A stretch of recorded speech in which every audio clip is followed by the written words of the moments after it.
The morning the county water commissioner pulled into Helen Voss's driveway with a contract and a desperate expression, she was hauling buckets from the stone well her great-grandfather had dug in 1887.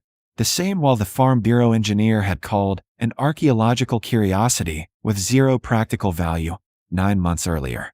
By then, Helen's vegetables were the only commercial crops still producing in Cartwright County. Her livestock drank clear, cold water while her neighbors trucked in emergency supplies at $4 per 100 gallons. The aquifer everyone said would never fail had been dry since April. But that morning in October, 9 months before, Helen had made a choice that turned her into either a fool or a prophet, depending on who was talking. The Farm Bureau meeting happened on a Tuesday, in the Lutheran church basement that smelled like coffee and decades of potluck dinners.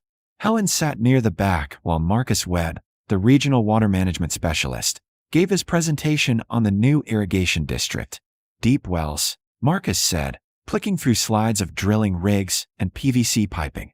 200 feet minimum. We're tapping the Sentinel Aquifer, most reliable water source in 3 states. The geology is perfect. Sandstone and limestone, massive capacity, consistent recharge. Helen's hand went up. Marcus paused. Yes, ma'am. What about the old dud wells? The shallow ones. Like yours. He smiled, not unkindly. Mrs. Voss, those wells are relics. 30, 40 feet deep, hand-dug, stone-lined. They catch surface water and seasonal seepage. Fine for homesteading a century ago, but modern agriculture needs volume and reliability. My well's never gone dry. You're not running commercial irrigation. For serious farming, you need serious infrastructure. He gestured to the screen.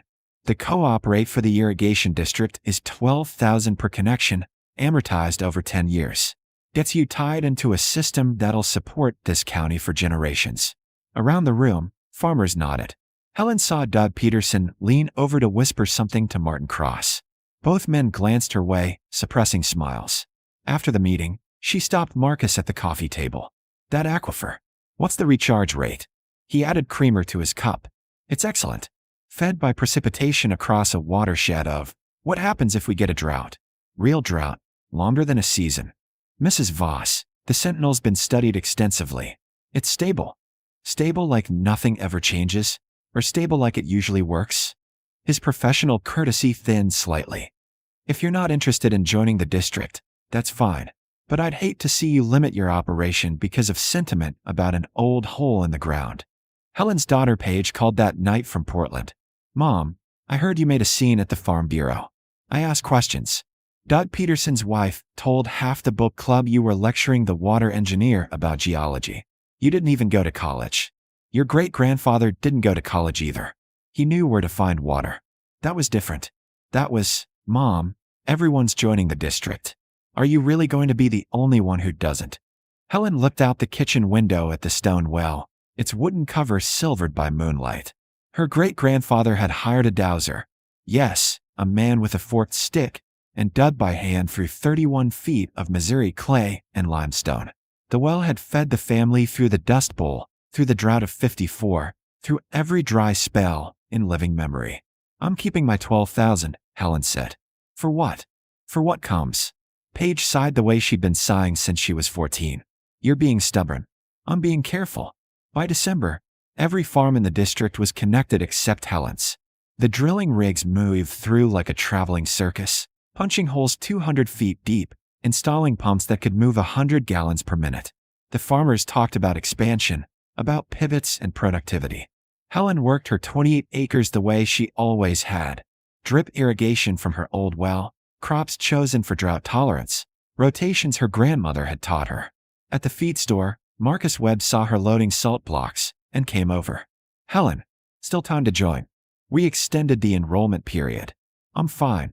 Look, I respect tradition, but that well of yours, there's no way it'll support you if we hit a dry year.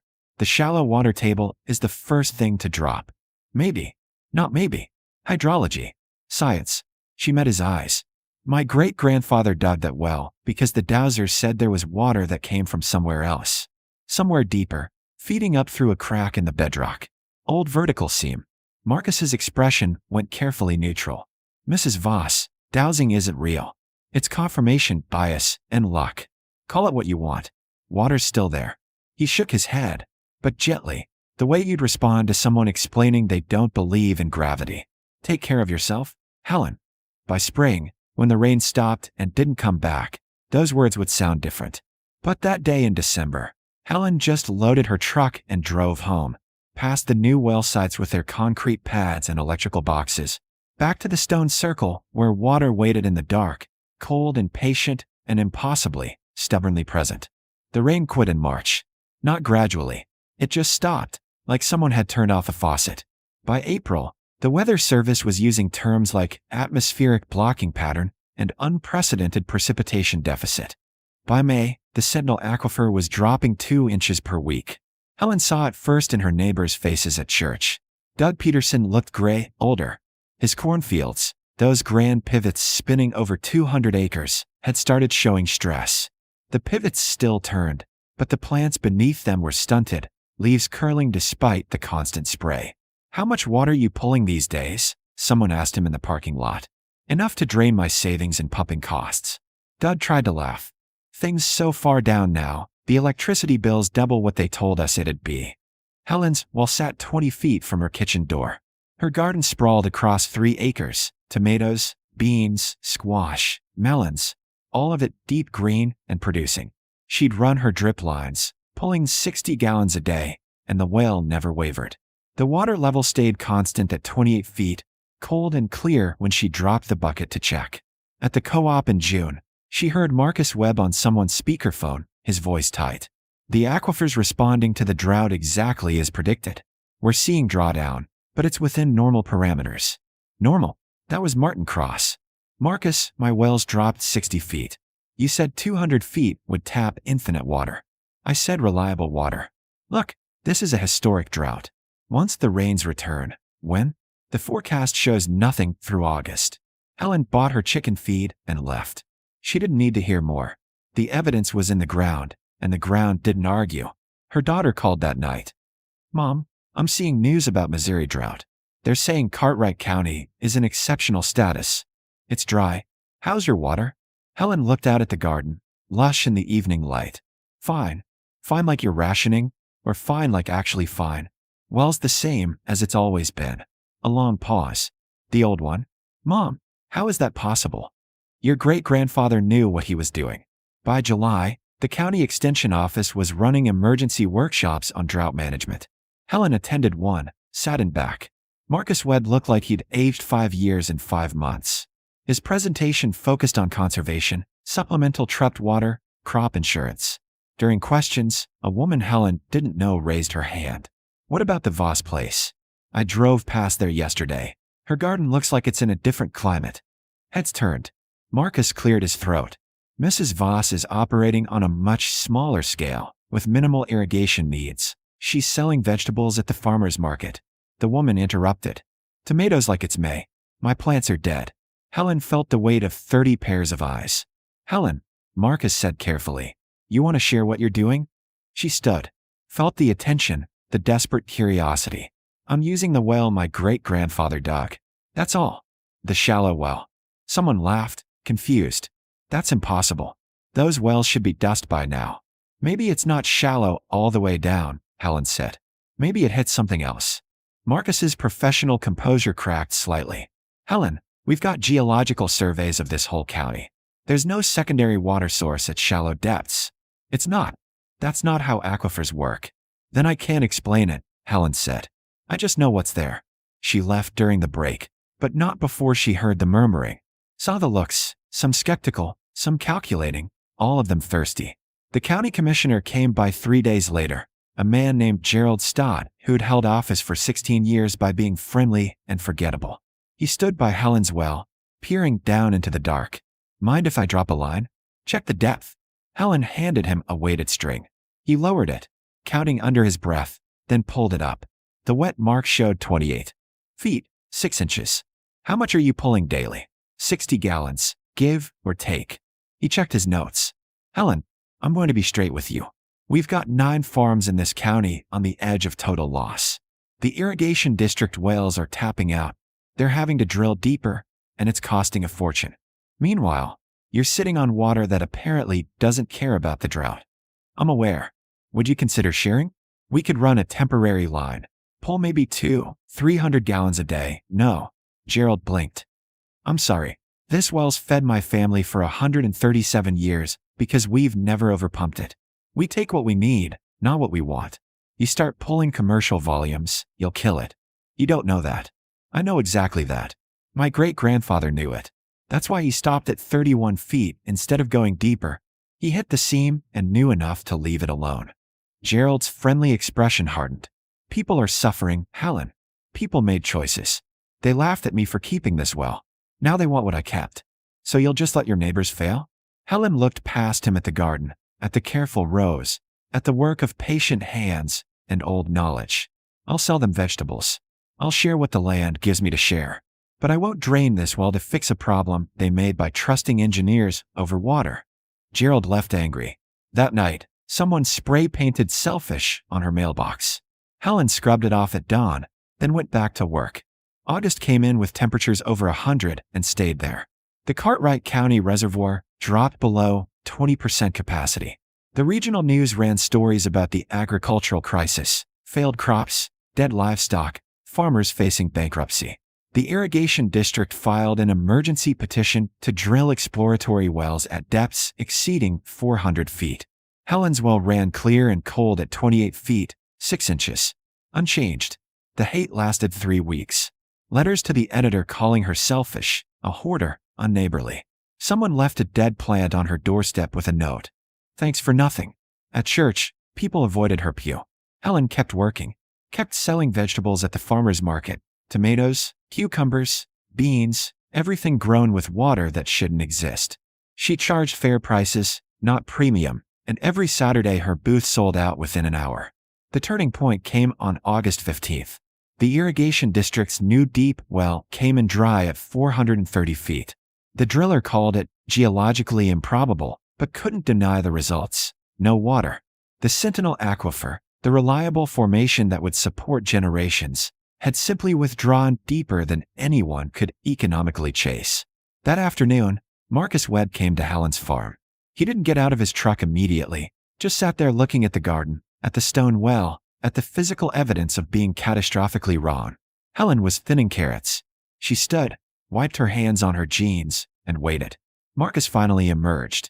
His engineering confidence had been replaced by something raw and honest. I owe you an apology.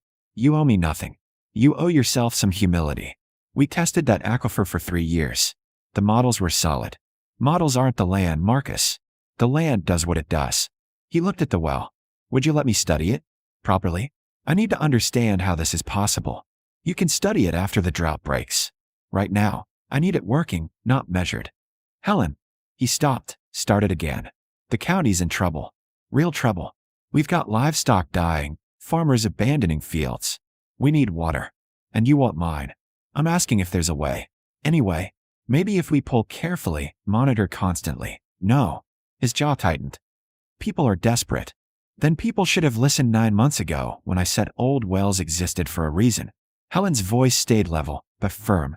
My great-grandfather found this water during the last historic drought. The dowser told him it came from deep, real deep, but fed up through a crack. A vertical seam in the bedrock that connects the deep water to the shallow.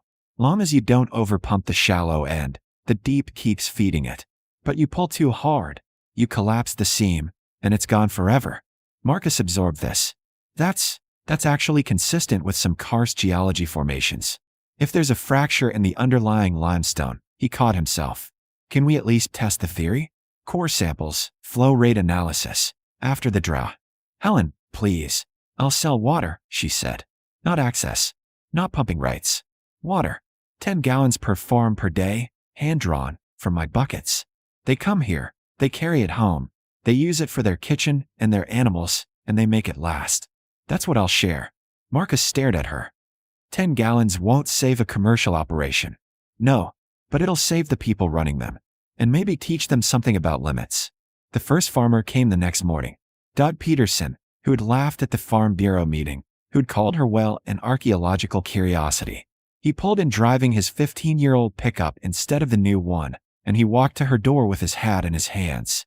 Helen, I heard about your offer. She had 10 5-gallon buckets lined up by the well. You can take 2. Come back tomorrow for more if you need it. I said some things. About you being, I know what you said, Doc. I was wrong. Yes, you were. She handed him the first bucket. But you're here now. That counts for something. He filled his buckets, carried them to his truck, came back. My wife's sister raises goats. She's down to 4 animals. Had to sell off the rest because she couldn't water them. This 10 gallons, it might keep those 4 alive until the rains come. Then that's what it's for. By the end of the week, 17 farmers were coming daily. Helen set up a schedule, dawn to dusk, each farm getting their ration. The work was exhausting, hauling buckets, keeping records, making sure no one took more than their share. But she saw what it meant. Saw Martin Cross water his daughter's horse. Saw the woman from the extension workshop bring water for her chickens, tears running down her weathered face. The county commissioner returned in September. Helen, I need to make you an offer. I'm not selling water rights, Gerald. Not buying them. Asking to rent them. Emergency basis. He showed her paperwork. County would pay you to hand pump water for distribution. We'd handle the logistics. You'd control the flow rate, and we'd provide the labor. $500 per week, duration of the drought. Helen read the contract. It was fair, left her in complete control, acknowledged the well's limitations, included clauses about sustainable flow rates. Who drew this up? Marcus Webb. He said if we do this wrong, we lose the well forever. He wants to do it right. She signed.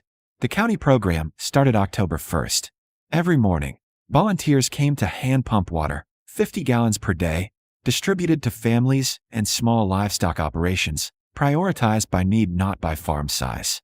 Helen supervised, taught them how to read the well level, showed them what her great-grandfather had known. Water is patient, but not infinite. The first rain came October 23rd. Not much, a quarter inch, but enough to break the atmospheric pattern. By November, the drought was officially over. By December, the Sentinel aquifer was slowly, grudgingly recharging. The last volunteer shift happened on a cold morning in early January. Marcus Webb helped Helen replace the wooden cover on the stone well, checking it for stability. I've been studying historical records, he said. The 1930s drought, the 1950s, there's notes about a few old dub wells that never failed. Always dismissed as anecdotal. Maybe listen to anecdotes. He smiled. Yeah, maybe. He looked at the well. For what it's worth, the county's revising our water management plan. We're going to map the old wells, study the ones that perform differently, try to understand the geological exceptions. Going to hire a dowser? I'm going to stay humble enough to consider that people knew things we forgot. He extended his hand. Thank you, Helen, for being smarter than all of us. She shook it. I wasn't smarter. I just remembered. After he left, Helen stood by the well, running her hand over the limestone blocks her great-grandfather had set. The stone was cool, solid, patient. Below, in the darkness, water waited, fed by something deep and old and fundamentally unknowable, filtered up through broken rock, gathered in a hand-dug hole that had outlasted every modern solution. Paige called that evening. Mom, I saw the article about the county water program. They mentioned you. They mentioned the well. Same thing, kind of. Mom, I'm proud of you. For being right. Helen looked out at the winter garden, already planted with cold season crops. I wasn't trying to be right, honey. I was trying to listen. To what? To the people who came before. To the land. To the water itself. She smiled. Your great-grandfather used to say water will tell you its secrets if you're patient enough to learn its language. That sounds like dowsing talk. Maybe dowsing is just another word for paying attention. After they hung up, Helen went outside one more time. The well sat quiet under the stars, its presence so ordinary it was easy to miss. Just a circle of stone, a wooden cover, a truth that had waited 137 years to be vindicated. Not by headlines or contracts or county programs, but by the simple, undeniable fact of its existence. Water, cold and clear and impossibly present, exactly where the old man with the forked stick had said it would be. Helen touched the stone, said a quiet thank you to her great-grandfather, to the dowser, to the patience of deep things rising. Then she went inside, where the work would wait for her at dawn, where the land would keep teaching anyone willing to learn, where water, ancient and patient and utterly reliable, would would continue its slow conversation with those who remembered how to listen.